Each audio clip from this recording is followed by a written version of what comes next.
pembobolan anjungan tunai mandiri di Jalan Raya Uluwatu, Jimbaran, Kuta Selatan pada Senin 15 Maret dini hari berhasil diringkus polisi. Pelaku yang terekam kamera CCTV saat beraksi menggunakan linggis ternyata seorang bule asal Bulgaria bernama Lias Denimil Saif alias Rehman. Menariknya, Rehman ternyata seorang residivis dengan kasus yang sama di negara asalnya.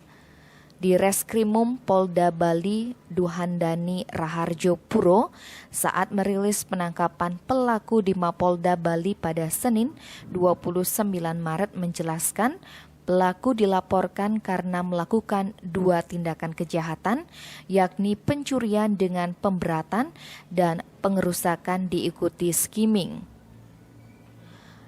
Dipaparkan oleh Duhandani, pelaku dilaporkan melakukan pembobolan ATM Bank Mandiri Jimbaran dengan kerugian sebesar 87,5 juta rupiah.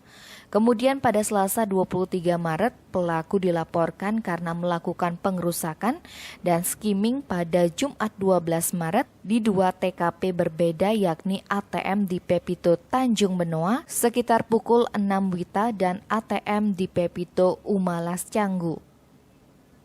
Kerugian yang diderita oleh pihak bank atas kejadian ini sebesar 100 juta rupiah.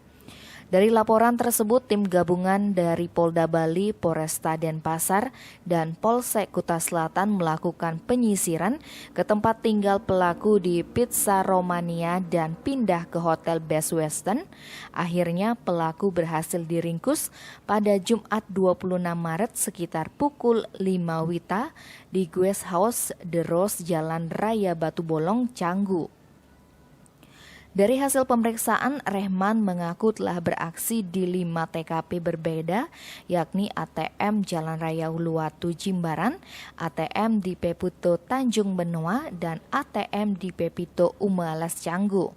Sempat menggasak ATM di Jalan Raya Seririt Singaraja hingga beraksi di Mataram, Lombok, Nusa Tenggara Barat.